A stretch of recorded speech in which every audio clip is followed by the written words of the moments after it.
Alright, Luzon, Visayas, Mindanao, maayong buntag kanatong tanan sa atong mga suking tigpaminawan dinhi sa DYSR 95.1 FM Dumaguete. Akong giabi-abi ang ato ang mga naglantaw sa atong live streaming dinhi sa Facebook ug sa mga naminaw sa ato nga radio broadcast sa gihapon. Ako si Cha, ang inyong higala sa kahanginan. Kauban ako karon si Pastor Shara, si Evangelist Maven, ug walay lain pa si Dr. Faulkner Faith Mascardo. Welcome sa ato nga daily devotional. Mayong buntag. Mayong buntag. At great director ato mga kuyog diri karon sa ato nga live. So, natay mga early birds nga naminaw sa ato ang live streaming, si Alisa ug si Pastor Michelle. Wow. Diri speakers director. We have Joy Valencia and Melissa Rubia Cabanag. Mayong buntag. And nakaapas of course si Manases. Alright, good morning sa tanan. I'd like also to take the opportunity to invite everybody to follow our YouTube channel. It's Music Generation Official. Also, ato ang mga gipang stream ng mga songs. It's available on all streaming platforms. Major ng mga streaming platforms like Apple Music, Spotify, and of course YouTube Music. And don't also forget to follow our Facebook pages. We have Cornerstone Believers Radio Program, natay CB Church Connect. We also have Counterflow and Sips of Scriptures. Good morning. Good morning. Okay, mag-ampo kita lang sa tuang pagsugod sa tuang adlaw. Today, Evangelist Mav is unsaro adlaw rin, no? Today is Tuesday, August 19. At welcome ang goodness sa Diyos sa tuang adlaw. Heavenly Father, we pray for your love, your understanding, your grace, not just for your blessing, pan sa imong grace nga maga panglihok sa tanan namo nga mga kinabuhi, dili lamang sa mga personal nga mga ginabuhat. Yes. Bisan pa man kung nasa minimo gibutang, nag-eskwela man, nagtrabaho o nagligosyo. Ang imong grasya amahan mo yung among kinahanglan sa tanan panahon ug sa tanan nga adlaw. Mitahod kami nga ikaw mo itinubdan niini. Sabta kami si mong pulong karon ug tangtangang tanan nga mga kalibog sa mga unahuna. Kuha ang tanan mga bakak ni Satanas gikan sa mga batag alimpatakan. Ug ang imong pulong lamang mo ay magahari ug situate sa amo ang mga kasing-kasing. Yes. Ayaw tugot amahan nga magpubili ng mga katawhan nga mutuo sa dili kamatuoran. Kung nasal kami ng kamatuoran na naasimuhang balang pulong. Tungod kay higugma ka na mo, gitagaan kami niining balang kasulatan ng Holy Bible aron kamo ay mutudlo ka na mo mugiya mo badlong musaway. Salamat usab sa kalipay, sa pagkamatarong ug sa kalinaw nga amo ang masinati bisan sa sayo nga kabuntagon samtang mamalandong kami sa imong pulong. Kining tanan among gipangayo niini nga oras sa ngalan ni Jesucristo nga among hari, among agalon, Ginoo ug manluluwas, gubat sa tabang sa espiritu sa pagkabalaan. Amen. Amen. Dalay ko ng ngalan sa Ginoo, Evangelist Mav, Yes, sa tanang panahon ug definitely. especially nining adlaw. Yes, amen. And nining kabuntagon piyasahin na sa batong sugutan karon kay mohatag ni siya natug enlightenment sa mga kalibugan, sa labi na sa daghang mga pastors nganuman nga makalibog ni siya ug ato ni siyang sugutan kay talagsaon naman kini seldom ra ka makadungog mga explanation ni ini sa mga churches tungod kay mga kasimbatan karon. Sige focus sa gugma sa Dios. Sige ra pog focus wala pod na balance, sigut og pulong sa Dios nga gugma Dios gugma pero sila kabantay nga ang Dios nagtahod po siya sa covenant sa kasabutan ug kinahanglan pinitumanon sa tao. And let's talk about the covenant at the crossroad. Ang kasabutan diha sa kinasangaan sa dalan. Ang kasabutan diha sa crossroad. Basically Evangelist Mav, atong i-reconcile diri ang obedience, family and mercy. Ato na siyang abuton ba ang pagsugot sa Dios nya diha sa atong pamilya nya ato pud lang taon ang kaluoy sa Dios. Unsaon to ni siya abuton ning tulo. Ato ni sa isgutan. But before that, ato sang pagpasaw ni Man Mav diha sa New Living Translation. Yes. New Living Translation, verse 24 to 26. On the way to Egypt, at a place where Moses and his family had stopped for the night, the Lord confronted him and was about to kill him. But Moses' wife Zipporah took a flint knife and circumcised her son. She touched his feet with a foreskin and said, "Now you are a bridegroom of blood to me." When she said a bridegroom of blood, she was referring to the circumcision. After that, the Lord left him alone. Okay. So, atong yan nga si Pastor Shara nga magbasa sa Cebuano ni nga translation. Sa ilang gipahulayan sa dalan, gitagbo sa Ginoo si Moises aron unta patyon sa 25. Unya mikuha si Sephora og hait nga bato ug gituli niya ang iyang anak ug ang panit nga iyang naabis gipahid niya sa tiil ni Moises. Miingon si Sephora, "Ikaw ang akong banas sa dugo," sa 26. Busa wala patya sa Ginoo si Moises. Mao kining higayuna nga miingon si Sephora, "Ikaw ang banas sa dugo tungod sa gihimo nga pagtuli." Okay, direct siya. Nakapangutan na niyo mo. Kasabot ba kas passage karong gibasa? 24, 25, 26. Kuan siya sa ako ang nasabdan ani dire Dr. Faulkner no, medyo confusing siya kay naay patay nga word, naapoy tuli nga word, so murag medyo siya libog-libog pa ko gamay. Ikaw pa siya, kasabot ka? So, gibasa? Murag makalibog pa siya private. So, nagkinalan mo og pastor nga tudlo nga Amen. mutagon karon. Sige. Sige itong title sa message Ivan Mav. The Covenant at the Crossroad, Obedience, Family, and Mercy. Luminon tag crossroad Ivan Mav is nagsanga ba? Yes. Nagsanga nga dalan. Kinasangan sa dalan. Cross. Pinasangan. The cross ang dalan. Oh. Nya naadiha ang kasabutan sa Dios. Usaw na kung ang kasabutan sa Dios naanakas daghang kapilian ba? Na kay daghang option nya maigo bitaw ang kasabutan sa Dios. Na ang kasabutan sa Dios nakasentro ba? Nasa sentro sa ulo nimo. Kini nga mga bersikulo gitawan ni siya tercene. Bubo lang. On the road to deliver God's people. Ang Moses magud nga kon ni direct siya. Nang ng Biblia nga siya padulong na siya sa Ehipto. Padulong na gyud siya mobuhat sa mission nga gihatag sa Dios niya. Nya unsang hitabuan nga hapit nun siya namatay noon kay patyon siya sa Dios. Wa mo na makalibog sa. Mutuman ni noon kas mission sa Ginoo patyon ni noon ka. Okay ra kana. Ang rason direct siya nga nganong patyon siya sa Dios because naa siya ay nalaktawan or nataligaman or na-overlook na covenant sign. So, man covenant sign, Ivan Mav? Covenant sign. It's a sign related to the covenant. Yeah, basically. Katawanan nga definition, pero maman. Ang pag-circumcise man gud, ang pagtuli man gud sa ilahan, sa ilang mga laki kanyadto, usa na siya ka-sign nga ikaw nga lalaki, apil ka sa kasabutan sa Dios ni Abraham, ni Isaac, ni Jacob. Ngano man, ang tanan man gud nga kaliwat ni Abraham, tulion silang tanan. Tanan ng mga ilang Abraham, ni Isaac, Jacob, tanan ng mga anak ni Jacob, tanan ng mga kaliwat sa Israel. Dan si Moses ni panahon na siya matuli. Yung may apil ka sa kasabutan sa Dios. Wala ka apil sa sign lagi. Wala lagi sign nga apil ka sa kasabutan. So silang panahon ang tao nga na-circumcise, ang tao nga natuli, moton siya ay naitimaan nga siya, apil siya sa kasabutan sa Dios. Apil siya sa Abrahamic Covenant. Apil siya sa Abrahamic Covenant. Ang pagtuli pag ni Evangelist Mabag, imo lang taon, mo pag ni siya, wa pa si Moses tagaig balaod sa Dios sa 10 commandments, na ganina. Kita di mo na ganina, na required na ganina. Kay mao lagi na siya ay timaan, mo siya sign timaan nga sila apil sila sa kasabutan naggibuhat sa Dios tali ni Abraham. Dayon, ang mayo gani kay si Zipporah nga nasawa niya ni intervene. O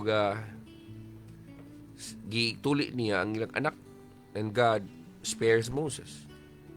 O kini nga passage no, naghatag ni siya, nagduso ni na kanatubag with seriousness of covenant faithfulness. Makita ba nimo unsa di ang seriousness of covenant faithfulness. Gituduan po ta dinhi kung unsa role of family in obedience. Unsa may papel sa pamilya diha sa pagtuman sa sugo sa Dios. Ug unsa man ang kaluoy sa Dios that flows when obedience and intercession meet. So doon na tayo 3 simple points nga mutabang ka nato ni kabuntagon karon what this means for leadership, household faith, and God's corrective mercy. But before that, even tagaysa ko sa imong personal yung mga view nimo sa akong napangisgutan karon. Ako ang personal view from what I heard you say kanina from the intro, no? Well, ang Dios He really is a God of detail, and lantawa na to nga ang instruction sa Dios has to be precise, exact, and di lang siguro precise pero accurate yun dapat, no? In every instruction that the Lord gives, ang gi-require gyud sa Dios is unta, no? Ma-perfect na to siya. I mean from let's say if we give it a tally from 1 to 10, no? Dapat tanan gyud ana, no? Ato ag yung makompleto sumala sa gi-require sa Dios. So that we could be, let's say, mga valid ta nga mga tigdala sa purpose sa Dios, at specific instruction of God. This is during the first covenant, but I know nga napoy something pod sa next nga covenant. Okay, ito sang basahon na 24 to 25. Sa ilang gipahulayan, di ba? Padulong na siya padulong na si Moses mutuman sa gabuton sa Dios. Kini pahulay sila, tulog sila sa ilang gipahulayan sa dalan. Gitagbo si Ginoo si Moises aron unta patyon. Di ka mahadlok ana, mingon mo diri tsak. Unsa ning Ginoo, nagdana ko sa dalan Lord ha, kay mutuman ko sa imong kabuton patyon nun ko nimo. Gitagbo sa si Ginoo aron patyon. Unsa man pag-reconcile with mab nga ang Dios gugma. Ya patyon ni noon sila. Ha? Ngano mo kunong patay ang Dios nga gugma makasiya? Dili tsak. Isabot ka kalibog nun sa gitudlo ron. Medyo yun. Di ba? Kung ikaw si Moses karon, padulong na ka sa Egypt, na anak ka sa dalan, kay imo nang ibuhaton ang mission sa Dios nga dili ka di voluntaryo, ang Ginoo ginamugos nimo nga mission ka. Unya nanan ka sa dalan, nanon tuman na noon ka, patyon na noon ka. Ya? Pastor Shara? Masabot kalibog lagi. Dingon ang verse 25, unya mikuha si Sipora ug hait nga bato. Ug gituli niya iyang anak. Ug ang panit nga iyang naabis, gipahid niya sa tiil ni Moises. Mingon si Sipora, ikaw ang akong bana sa dugo. Busa wala patya sa Ginoo si Moises. Mao kini higayon na nga mingon si Sipora, ikaw ang bana sa dugo tungod sa gihimo sa pagtuli. Sus, bisa siguro kasi kwenta ka balik ni bersikulo basa. Kung dili ka explain na nini, kung di ka kasabot sa atong ipagsugutan sa Genesis balang ibad map isudos na mataron. Kung wa kasabot atong ipagsugutan sa Dios dito sa Abraham, ni Isaac, Jacob, maglibog jud kaning bersikulo diri sa tinud nila. Okay, number 1. Para makuha niyo niyang punto nini. Number 1. Covenant obedience cannot be postponed even for a leader. Covenant obedience cannot be postponed even for a leader. Ang bersikulo manggod nga itong nadungog, naghatag ka na itong idea that God intends to kill Moses. Ha? Patyon yun niya si Moses. Nga no leader? Nga no leader? Di patyon. So yun kayo, primate kay leader ba yan na? Nga no leader? Di pwede patyon. Ngano man nga patyon mo si Moses sa Dios. Tungod kay ang iyang anak, ha, na si Gershom had not been circumcised. Because ang tuli sa mga katauhan sa Israel is a sign of the Abrahamic covenant. Usa kada siya katimaan nga ikaw apil ka, ilalom ka sa kasabutan ni Abraham. And the covenant sign even mav nga mao ang circumcision, ang pagtuli sa physical gyud nga pagtuli was binding on every male in the household and tied to God's people's identity and protection. Kung ikaw mo claim kang Hudiyo ka, Israelita ka, o nya pisot ka, ha? Dili ka magsilbi ni ini ano man kay apil na sa kasabutan sa Dios. Tungod ba kay si Moses, leader siya, exempted niyang anak? Dinig siya. Unsa man ang anak ni Moses? Israelita pod. Nya karon pisot man. Pisot man na. Nya leader naman si Moses. Si Moses kita ka sa idea sa Ginoo, Moses. Tungod ba kay leader ka? Leader na ka? O, leader naman ka, appoint naman ka. O nya, madto ka dito. Tuliya sa kunang anak nimo. So, ang leadership ni Moses nakahinge ni siya, nakabisagra ni siya sa faithfulness to that covenant. Hinges ba evangelist mo? So may trabaho hinges even mo.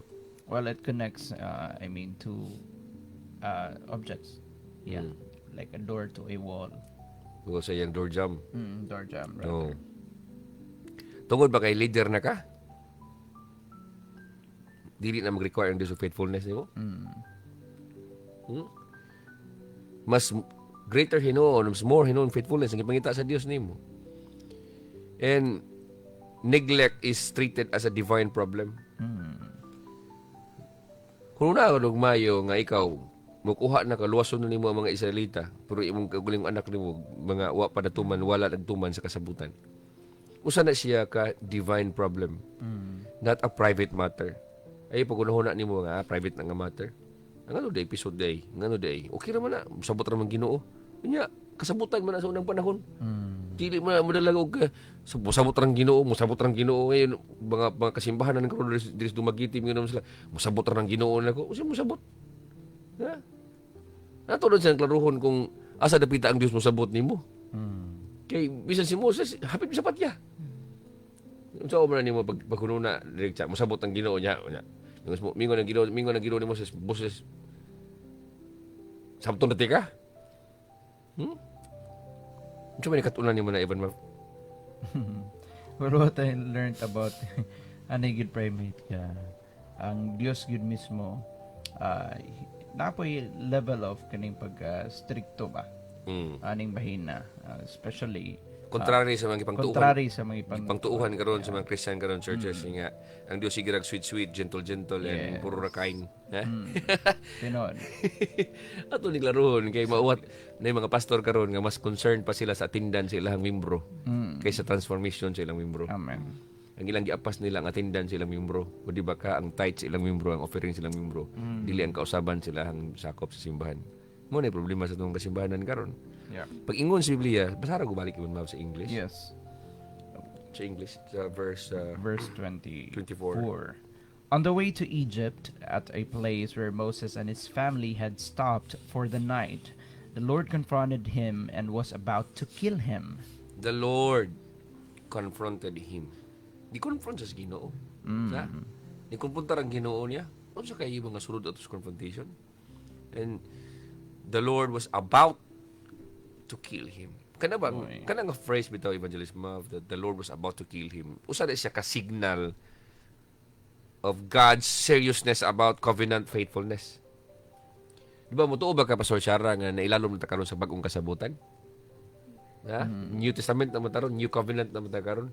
O tungod ba kailalom ta sa New Covenant karon mingon lagi pun ka nga o sige puro ni grasyahay ni so dili ba mo require ang Dios og faithfulness anak nga tungod ba kay nanay ta Kristo di ta faithful tungod ba kay nanay grace sa Ginoo.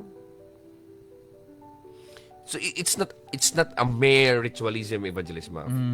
It's a faithfulness to God's chosen means of blessing and mercy. Kinahanglan masabtan yun ni kabuntagon karon kay kun di mo kasabot nini ako makunta na ninyo ako yung awayon lain nagwali na pastora na ato ning klarohon nga ang Dios na siya gitawag og chosen means. Doon siya pamaagi nga ipakita niya, ihatag niya ang iyang blessing diha nimo ug iyang mercy diha nimo outside ni ana nga means. Evangelist Mav, sorry na lang. Sorry na lang. Oo. Ha? Tana. Mingon ka nga, oh, may sakop ko. Example lang direct siya. Mingon ka mo claim ka nga ikaw usa ka Israeli, usa ka Israelita. Mingon ka nga sige, Hudiyo ka. Ako Hudiyo ko. Pero ato mo nga lalaki ka ha. Then pisot ka. Nagtuok mo mag-assume ka nga ang covenant sa Dios ngadto kang Abraham mo epekto nimo, ang blessing sa Dios ngadto Abraham epekto nimo. Kung wala, kung pisot ka. Tungod ba kay Israelita ka, automatic ka? Kinahanglan man ka nga, ang sign man na may sign nga apil ka sa covenant, kinahanglan kung lalaki ka, circumcised ka. Natuli ka. So kung di ka tuli, hindi kayo sorry na lang. Evan Ma'am, naklaro ba? Exactly.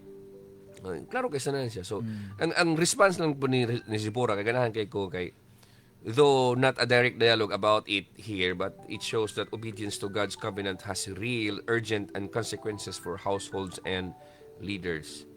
So good karon na unta masabtan ninyo that when God calls you to lead, kung gitawag mangani ka sa Dios nga mangulo sama ni Moses, neglecting foundational obedience is not a private option.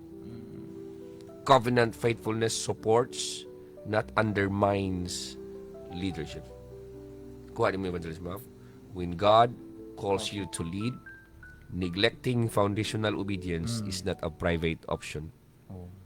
Covenant faithfulness supports, not undermines leadership. Kung mo faithful hinong kas covenant, mo suportar na siya sa pagpangulo. Dili kay murag gibaliwala lang pagpangulo. Gi-require hinuon sa Dios nga si Moses mag-faithful ni ini nga kasabutan. Mag-faithful ni ini nga covenant sign kay aron nga mas mapalig-on pa ang leadership. Kay unsao na nangulo si Moses nga miyon siya sige kani mga tawhana, mga katawhan ni siya ni Abraham, mga kaliwat ni Abraham. Ang sabot sa Dios nga tanang kaliwat ni Abraham dapat natuli unya na may anak ni Moses nga pisot. Ha? Kung ato na siya apply sa itong personal nga kinabuhi evangelism, unsa mo na ito na siya? Required pa ba karon ang physical nga circumcision para dawaton to sa Dios? Ato na lang ni siya apply sa itong personal nga kinabuhi. Aduna ba kay mga uncircumcised areas sa imong kinabuhi? Or sa imong panimalay? But pasabot na ko areas we know God calls us to address that we have postponed or avoided.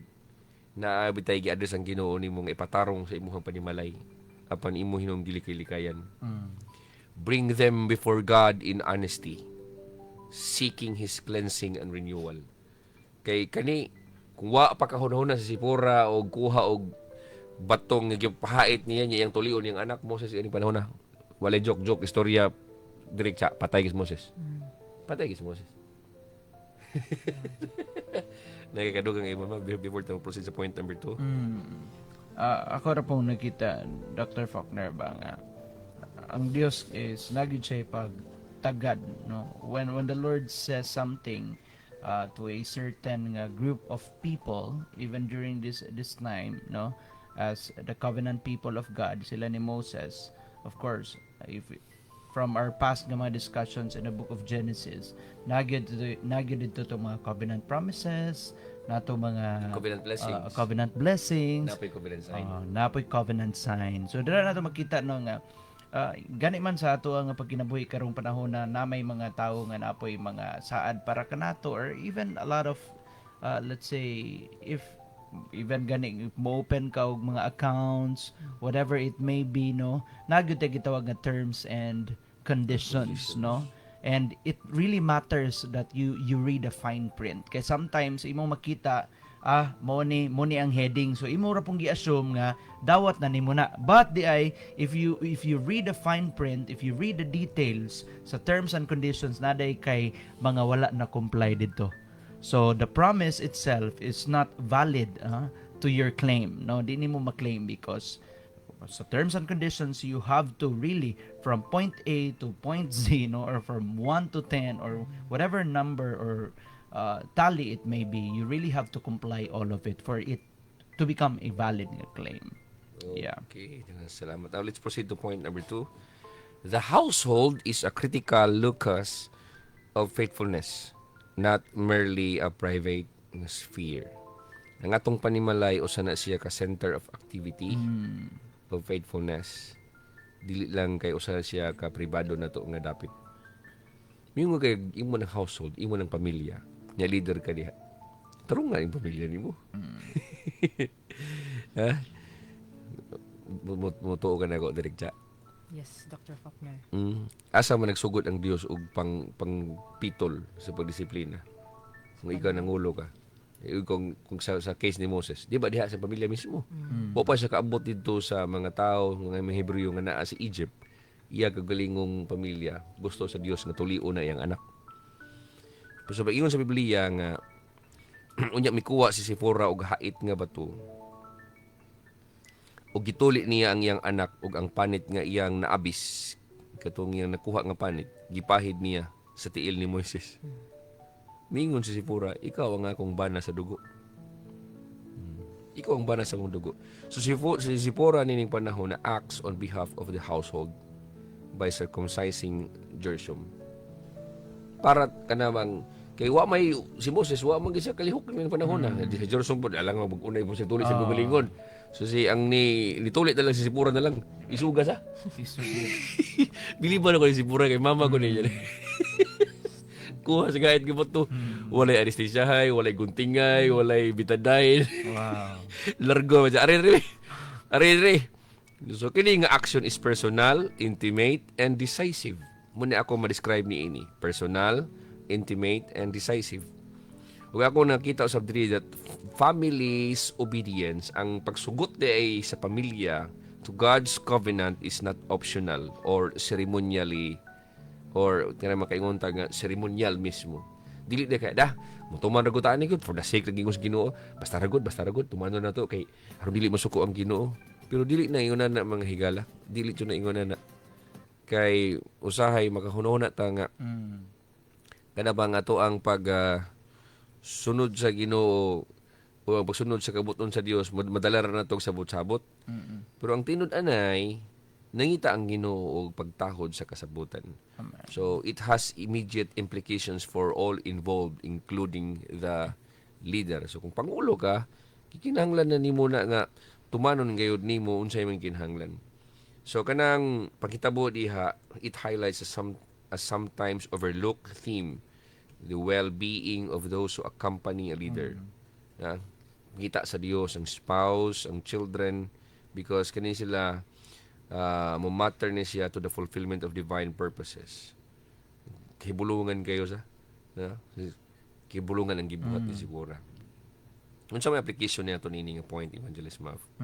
Leadership in God's mission depends on households that practice covenant mercy and discipline together. Talagsaon na niya ang tudlo, Ibn Mav sa? Ha? Unsa ang gingon, Ibn Mav? Leadership in God's mission. Ang pagpangulo di ay sa mission sa Dios, nakadepende na siya sa panimalay nga nagka-practice sa covenant mercy and discipline together.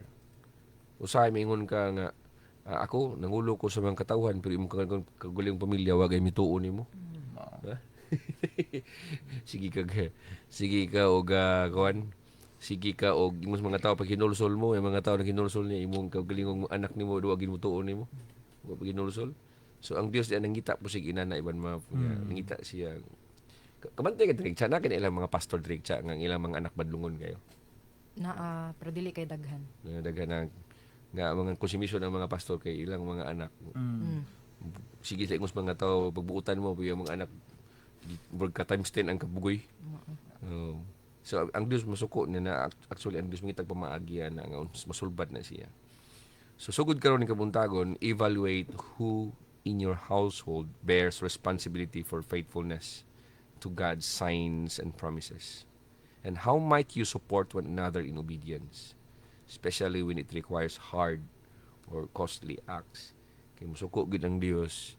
Musuko gud ang Dios evangelist ni anang mga nangulo nga gi-overlook nila ang responsibility nga miski ilang kaugaling pamilya wala nila hatagi og insakto nga patudlo mahitungod sa kasabutan sa Dios. Mm. Okay, number 3 na ta. Mercy and obedience meet in costly faithfulness, securing God's purposes. Balik ko na ko. Mercy and obedience meet in costly faithfulness, securing God's purposes. Akong isibuano, ang kaluoy ug ang pagsugot nagtagbo diha sa bililon o mahalon nga pagkamatinumanon.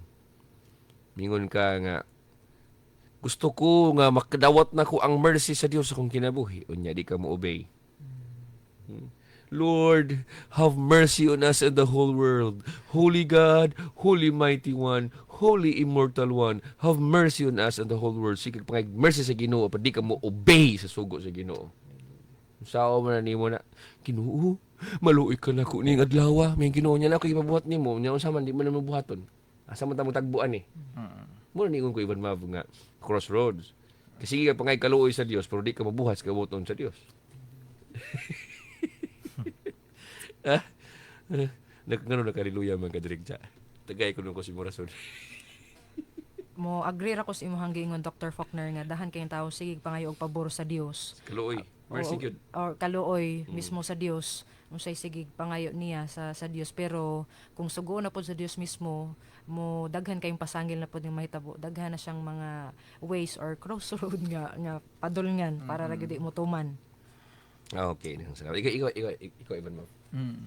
Well, ako pong na sabtan po sa imong istorya, Dr. Faulkner, no, nga if you want to receive something from God, of course, God also requires you to do something or gives you the direction, specific instructions that would lead you towards receiving what He has instructed. Marabag, if you want to go somewhere, mugamit ag ato ang mga Google Maps, whatever it is, Waze, no? Nagyo na yung mga specific na mga instructions. Mo na in 100 meters, turn left. Nagyo na pero magbuot yug ka, mo turn right yug ka, then pang ang right, well, goodbye. It's easy as that, no? So kung ganahan ka mo secure sa purposes sa Dios, ganahan jud ka madawat nimo gyud ang mercy sa Dios. Ang obedience, ang pagtuman ayo na wala No. Ang problema karon sa mga preachers karon nga sig emphasize sa grace, ang ilang simbahan karon, ang ilang mga pundo karon, gihimo nilang spoil ug tapulan ng ilang mga sakop sa simbahan. To the point, ay kabala ka. Bahala mong adik-adik ta kaya ang Dios magrasya bitaw. Bahala mong sige tag pamayi kay ang Dios grasya. Bahala dag sige ta didig pangawat sa kay ang Dios grasya. Nya, tuo ka nga dili maupos ng grasya sa Dios. Ang hinumdumi nga gitaw grace period. Maabot ka ng katapusan sa grasya. Ang grasya na siya katapusan tuganan ka nako. Ang grasya sa Dios nga iyang kahatag sa tao doon na siya katapusan. Ayo sige kuno na ana nga tuo ginagrasyahan ka diha ka mang sige og abusar ni ana. Angay nimo nga sabton nga ang Dios naluoy ni Moses ning panahon na ningon ang Biblia busa bersikulo 26 diretsa ikaw basa diretsa bersikulo 26. Nag-ingon diri, busa wala patya sa Ginoo si Moses, mao kining higayuna nga miingon si Sifora, ikaw ang bana sa dugo tungod sa gihimo nga pagtuli. Ngano man wa man patya. Ngano man wala naman patya nga patyuno naman kaha si Moses sa Dios. Ngano wa man siya lawas og patay. Ha? Tungod kay noon siya. Natuli na ang Tuloy ng bata. ang iyang anak nga si Jerusalem. Sabta nagmayo niyo mga higala nga nawati karon. Human sa intervention ni Sipora, human nga si Sipora ning tuli siyang anak. Yung ang Biblia, Moses, so Moses let him go and the Lord was no longer angry. Matubas sa English nga translation Evangelist Ma'am. And the Lord was no longer angry. Wala na nasuko ang Ginoo niya. Tungod lang atong tuli, ang Ginoo wala na nasuko. No. And the crisis is averted through active obedience anchored in God's covenant. Pag-ingon sa Biblia diya nga surely you are a bridegroom of blood to me. Mao kining yun na si Sipora ningon siya, ikaw ang bana sa dugo. Ikaw ang bana sa dugo. Ikaw ang akong bana sa dugo. Muna yung mga pulong ni Sipora, usa kanit siya kapag timaan that the covenant sign nga mao ang blood nining panahon na binds God and family in faithful service. Katong dugo ato. Sa yun na ka ang panit bitaw sa tumoy sa kuan sa bata ba. Iyang gipahid sa tiil. Umoto si Moses, dili na sa pwede patyon sa Dios. Ang blood. Kung imo na sa sabton karon sa tong panahon karon. Arita sa New Testament. Tungod ni Jesus Christ. Kung ikaw na Moses karon patyonon nga tungod sa kasuko sa Dios kanimo, nga wala ka kabuhat sa mga gi-require nga obedience sa gingharian sa Dios. Nya tungod lang sa dugo ni Kristo Jesus. Dili na ka mamatay pa, dili na kasilutan. Makaingon kag hallelujah. Amen. Yan naman, tagaan kang idea bitaw nga sa New Testament, di naman kay ingon nga lisod gud pod. Basta ako lang gipakita nimo. Ang ako lang point ikamuntagon karon. Ayo pag unahuna nimo nga. Ayo pag unahuna ba nga kaabi kay ang Dios gugma siya, di ang Dios di masuko. Kay ang Dios siya na usab even mav. Nalan siya bag-ong pamaagi sa New Testament. Sa bag-ong testamento nga unsaon nga di na ka mapatay. Kay kung naay pabuhat ang Ginoo nimo di ka mutuman niya napatas Old Testament karon apiti yo ka. Gahi gid ka sa kasada. Bisag na pa kasada patson juga.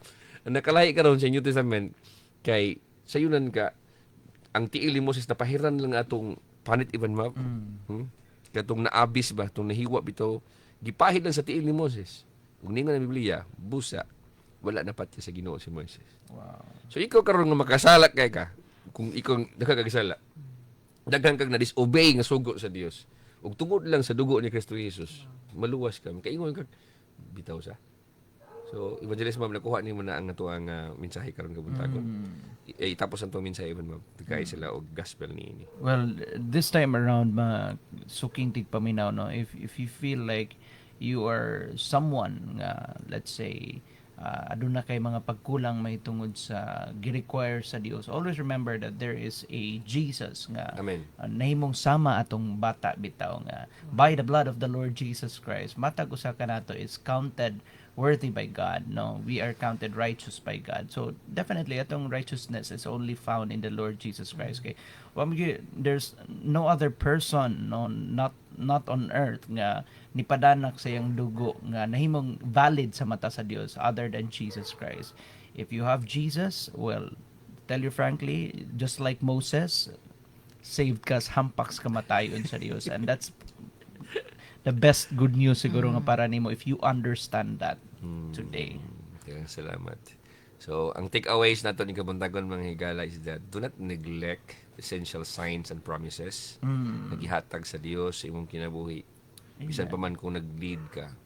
Ayaw lagyod kaminusi ang Dios.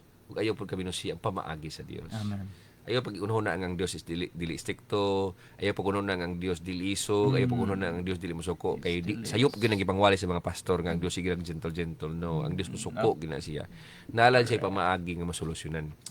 Kaya imagine kung imo sa sabton bitaw Pastor Shara, mura pag gamay ra kay buot ang Dios, niining tabuha ba.